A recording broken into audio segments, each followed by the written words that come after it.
Yes, everyone, you know what time it is. It's your boy Jack here at the Irish Hotspur, and Spurs have finally signed somebody. It's temporary signing, but it is a signing at least. We're finally dusting off the cobwebs at least of the January transfer window. We brought in Arnaut Danjuma or Arnaut Danjuma. Not sure which pronunciation works, but I think we'll go with it. And he's coming over from Villarreal, Spain, of course, where Lo Celso is playing at for the time being. He's not really having the best of seasons at this moment and has been kind of shopping around this January window looking for a club. And we've actually hijacked the deal, in fact, where he was about to be set to be an Everton player. And I think he was even completed a medical or so I read and everything. But Spurs have actually come in, maybe phoned up the agent. Perhaps Daniel Levy did or Parachi did, phoned up the agent last minute and was able to get him to come over to Spurs. And we hijacked the deal completely. They must be very upset with us, the Evertonians. But everybody, here's our video from the Irish Hotspur and what everything you kind of need to know is about Arnaut Danjuma, maybe what he could bring to Spurs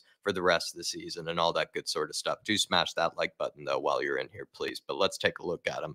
Last season, he had a spectacular season. That's kind of where I think his sort of maybe his fans come from, or maybe where some people rate him is just based on sort of his last season. He came into Villarreal from Bournemouth, in fact. And over at Bournemouth, I think he had one good season of 15 goals and 7 assists, but then he went over to Villarreal and then was able to actually start off quite strongly. He's kind of faded maybe a little bit in and there, in and out, you could say, but played a huge part in their Champions League run. Had a pretty successful season, especially debut season over there. But then for this season, it has kind of gone wrong. I'm not really sure why. I don't really pay attention too much to the likes of Villarreal, but last season I was able to catch a bit of him, and I thought he actually looked really good for them. And so if you are to maybe take the player that was able to maybe perform to those sort of levels last season, it could be an interesting sort of loan signing for the rest of the season. But let's take a look at the kind of bio quickly on him. 16 goals and 5 assists in all comps last season. I think it was like 6 goals and 2 assists specifically in the Champions League, which isn't a bad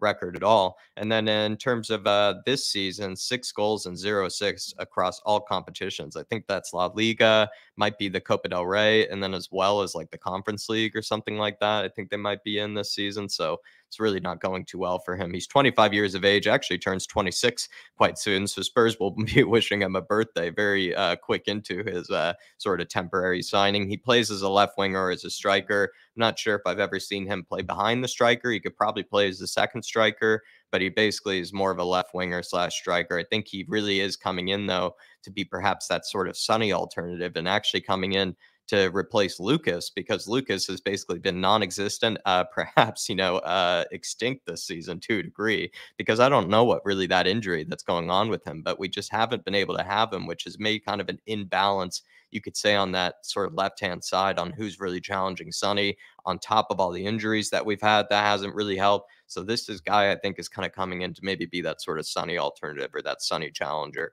at least in the squad, and make things a bit more balanced there. 5 feet 10 inches. He looks actually a bit taller than that, but he definitely is maybe not small, I would say. He's definitely can sort of carry his own, it looks like, physically when it comes to Premier League. And then the details are down below there, everybody. It's a loan for £2.5 million. That's the fee.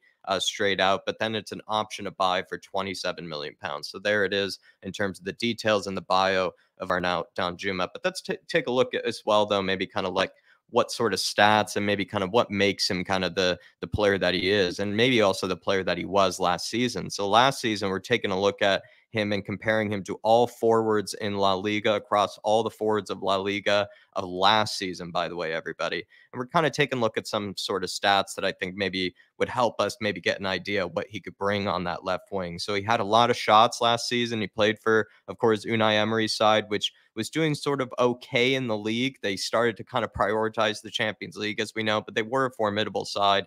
Took at least over 3 shots per 90. That put him in the top 2 percentile across all forwards in La Liga. And, kind of a quick refresh here, everybody, is that basically the closer these numbers are in terms of the percentile to 100, basically the better. And also it's a bit color coded as well, to the best that I can do it, to also maybe kind of make it clear that, those are kind of good numbers when, comparing him to other forwards. Key passes, which is a metric of kind of looking at how, it's a pass basically that leads directly to a shot on goal. I think that's a very important stat. It's in terms of creating for others. He never really does that well when it comes to that, I would say. And he's not even getting one key pass per 90. Whereas actually a guy like Sonny gets usually quite consistently, I think, a few key passes or at least a couple key passes per 90. Shot creating actions, basically kind of, a fancy way of looking at sort of creativity via like dribbling or shots or, playing people in behind, all that sort of stuff.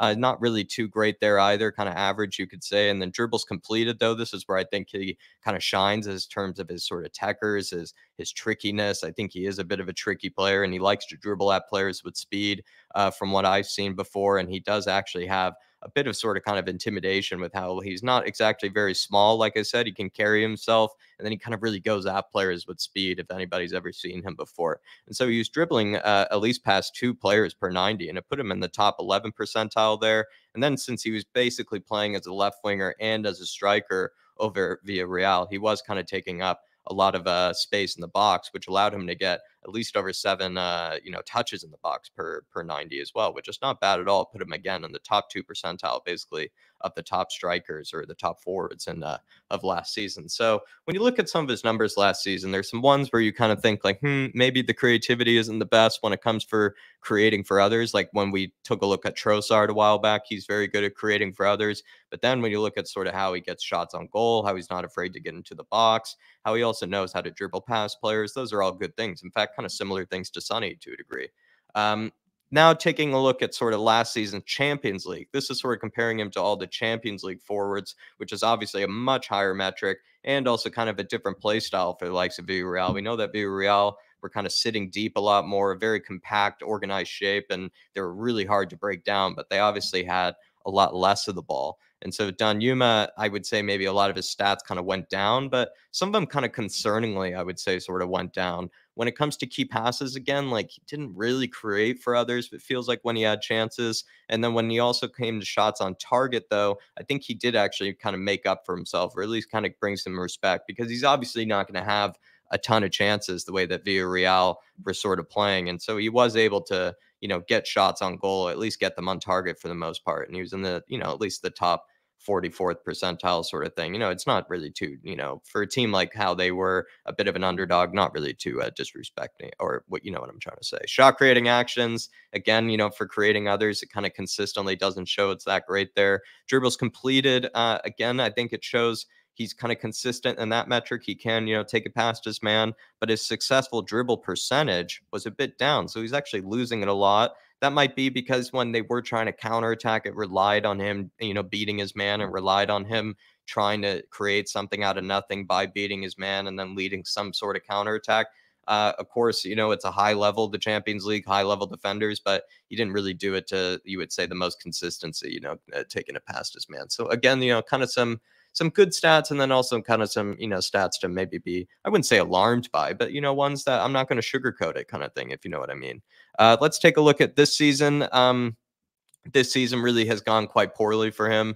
I actually think the theory behind it is that maybe he is just sort of trying to engineer a move out of La Liga, just wants to go back to the Premier League. Of course, he was in the Championship before, but he wants to maybe get this Premier League move. And maybe since Unai Emery left as well, he just doesn't really want to be over at Villarreal. And I would say also, too, just quickly, La Liga hasn't really been the most competitive of leagues, at least when it comes to high quality of football. It's not been very high scoring of recent, a lot of like 0-0s, 1-0s.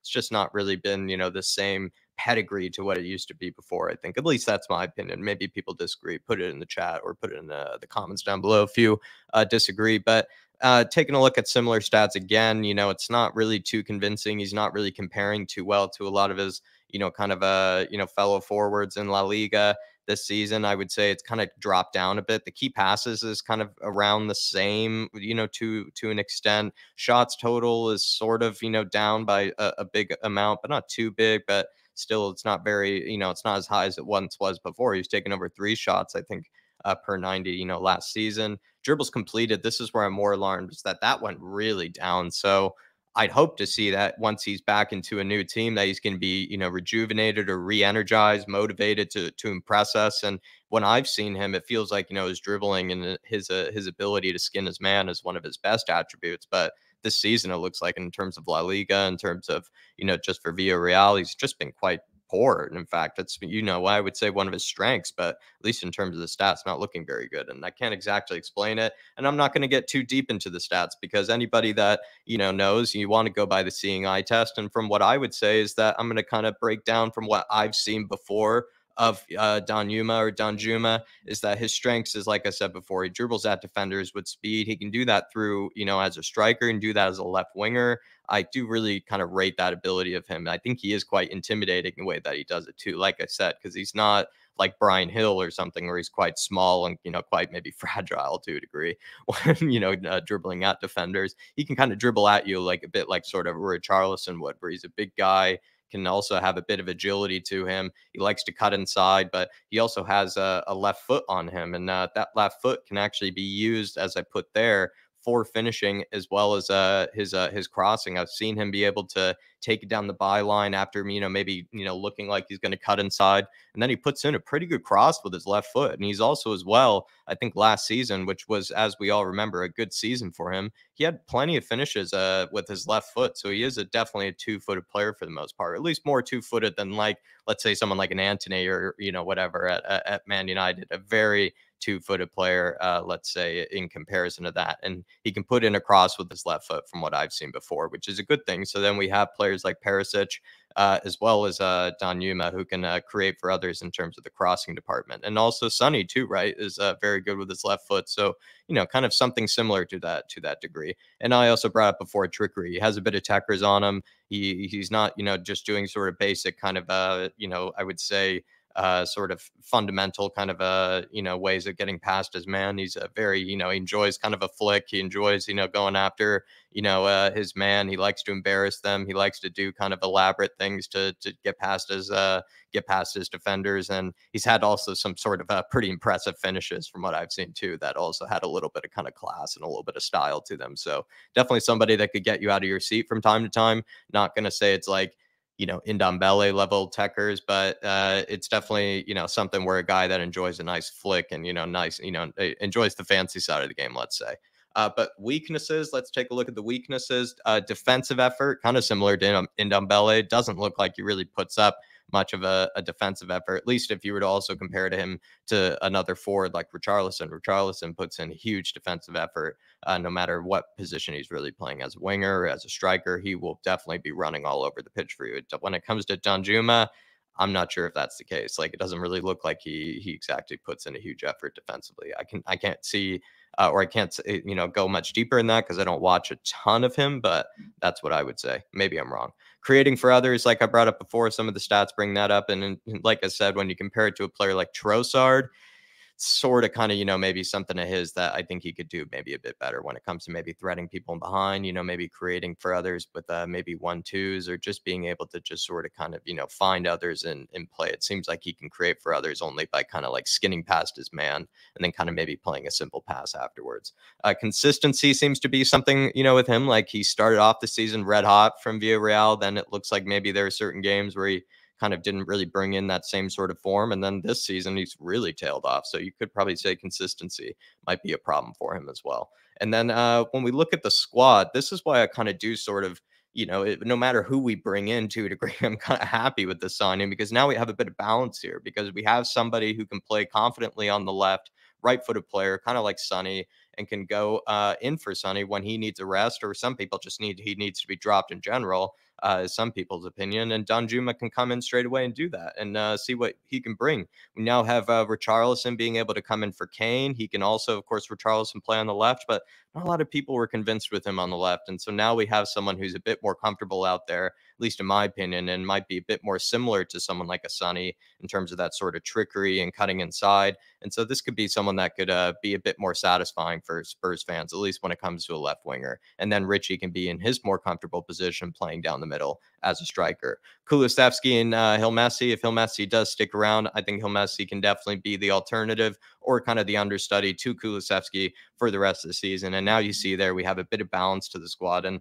the reason why I think this is a good signing, at least, not Danjuma, specifically, just sort of the position, is just because Lucas has been basically extinct for this entire season. Like we just haven't had that extra attacker on the bench to bring on, to go for the game, or to also give Sonny a rest, or give him kind of some competition. It's just not really been a season where we've had a plethora of attackers on the bench. And so you kind of look at it, we did need to make a left wing, sort of forward or winger sort of kind of type of signing. And I think this was actually a necessary signing at the end of the day. And then sort of the deal details, like I said, if in case you're still watching, in case you're still listening, it is a loan for the rest of the season. It is a 2.5 million pound loan. With an option to buy for 27 million pounds. There you are, everybody. That's all the stuff I think you need to know, at least for now, when it comes to Arnaut Danjuma, maybe what he could bring to Spurs, and at least what I know for about him for the time being. But everybody, hit that like button if you did enjoy this video. But at least for the time being, let's keep powering on. Let's move on to the FA Cup. Come on, you Spurs. And in Conte, I trust, and I will be seeing you.